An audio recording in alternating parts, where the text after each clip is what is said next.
Hey everybody, welcome back.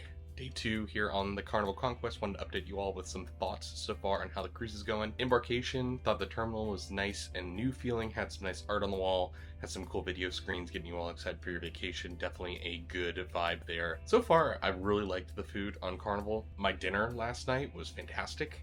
In terms of entertainment around the ship, tons of live music, which is awesome to see.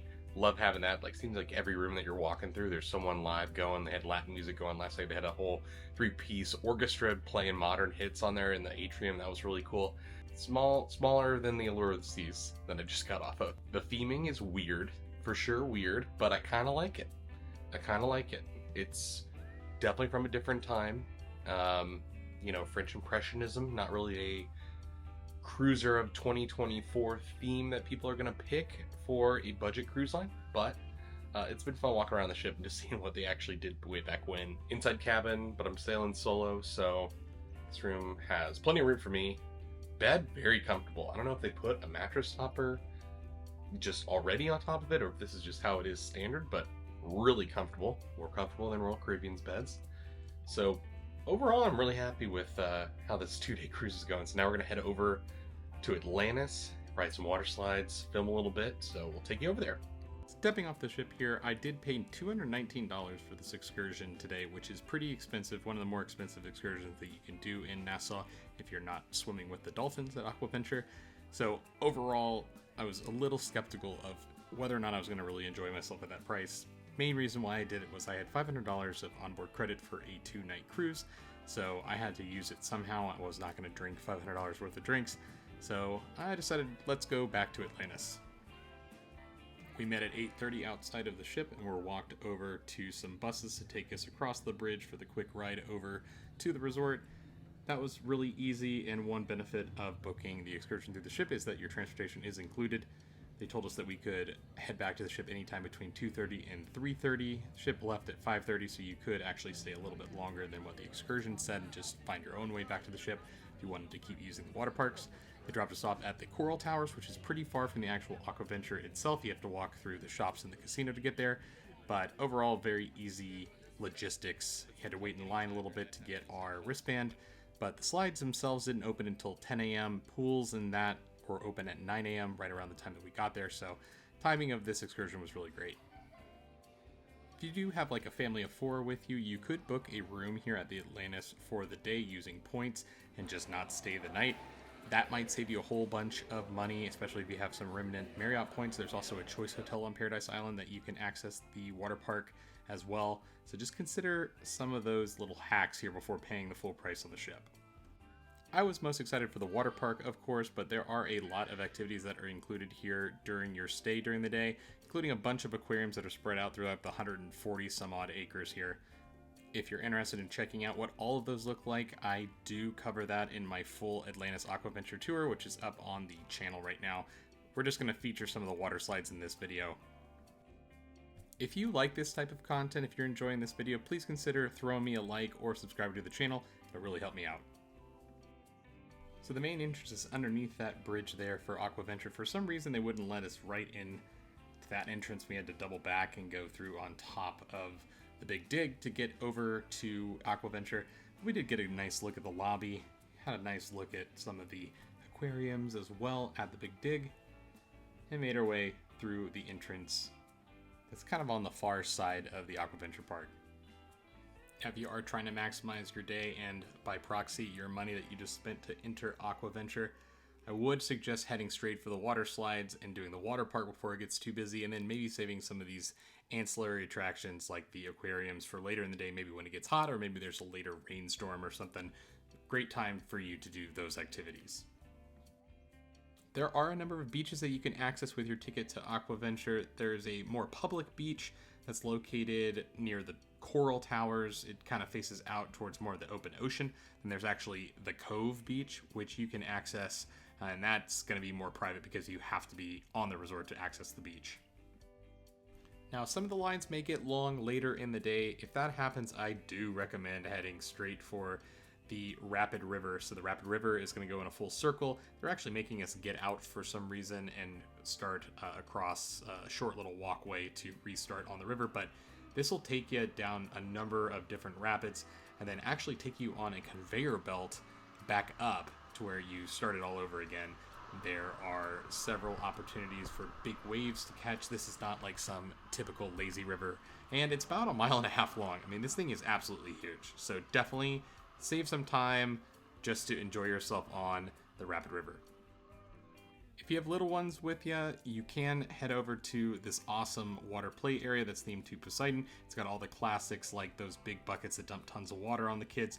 They have a little shallower pool for the parents to play with the kids as well. This looked like a lot of fun for the younger families out there. This area is also well designed because it's centrally located between the two main water slide towers. That's the power tower out in the background, and then right next to this is the Mayan temple ruins. So that's going to have your leap of faith water slide that goes through the shark tanks, as well as the challenger slides out the back and a few more slides spread out within. That's the original water slide tower. The power tower was added a little bit later. Really an amazing theme here. You see the Mayans. I don't know really how that fits in with Poseidon. The Big Dig kind of does a little bit of a job of kind of providing a story to the entire water play area here. Not sure I really understood fully all of it, but all I know is they have great water slides here. So this is the Leap of Faith water slide. This is the thing that everyone saw on every commercial for Atlantis in the 90s and 2000s. This is what got everyone here, and it still is awesome. I did manage to bring my GoPro, so I filmed myself going down this thing, so let's check that out. Spoiler alert, you don't really see a lot of fish going down because you're moving so fast, but the intensity is definitely high, your heart's pumping. It's just kind of a leap of faith, really. You have to go straight down this water slide, come out a brief little tunnel there and into the pool, and here we go. Thought this shot turned out pretty good. You could use it in like a commercial for Atlantis. Splash down in the pool. If you're too chicken to ride, I don't blame you. You can hang out in the aquarium and watch your friends fly through, or people on the serpent slide. That's a little bit less intense ride. It's still in pitch darkness, but you're actually in an inner tube, so it's not a steep drop.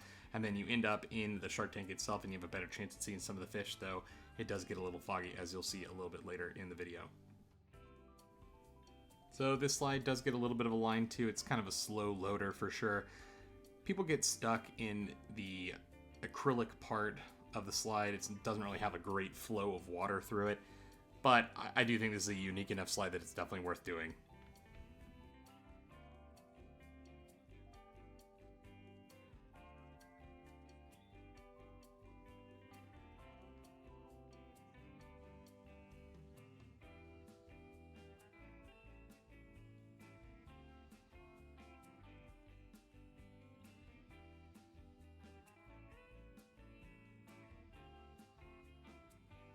I think the sleeper hit of the Mayan temple slides is actually the challenger slide right here. Has a little hump in the middle that you're going to get some serious airtime on, and it's an intense splashdown. Kind of skip across the water a little bit. A lot of fun. For the little ones, there is the jungle slide out there to the left. That was open later in the day, wasn't open right when the park opened, so just keep that in mind. There were also some like smaller slides that were sliding in between different little tide pools around the Mayan temple pool here. Really just an awesome design of this area. You could hang out here all day, but there is a whole other tower full of awesome water slides that we got to go check out. There is a Starbucks, which I found really hilarious. You just can't escape it. This is the main pool here. This is the Mayan temple pool. So this is going to be a focal point of a lot of people's day.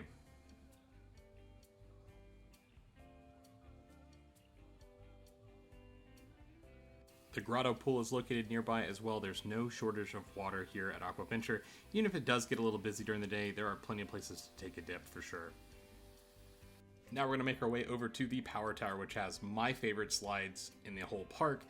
Most of these slides are actually going to end up in that rapids river, so the ride itself, you're going to wait in line for a little bit, but then it lasts a long time. It could actually be infinite.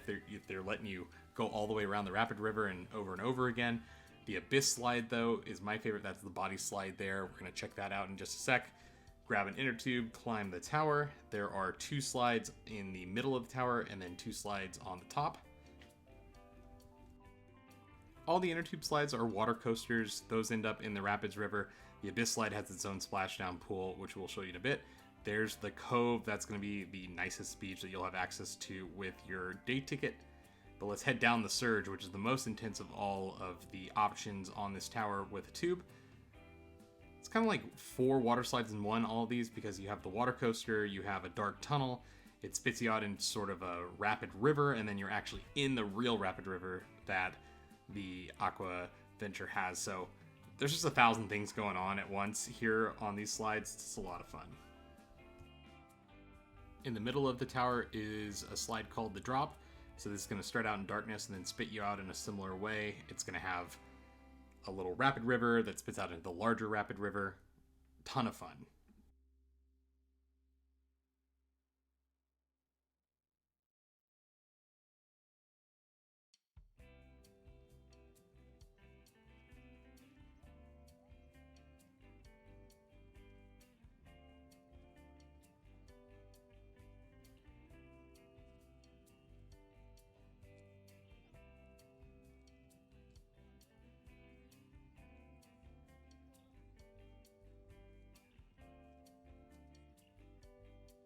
At the very top of the tower is going to be the Abyss Slide. So the Abyss Slide is a body slide, pitch dark, and then there's a brief moment of light that you see there as you walk up the tower, and then it's going to spit you out into something really special that we show you in just a sec, because this slide does not take very long to descend.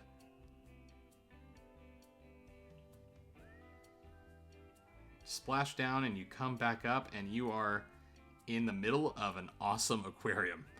This is the most disorienting water slide I've ever done because it just transports you into another world, something that the Mayans might have built. It's really awesome, so I highly recommend that. If you want more Aquaventure, you can check out that video on the channel. I'll put that down in the show notes.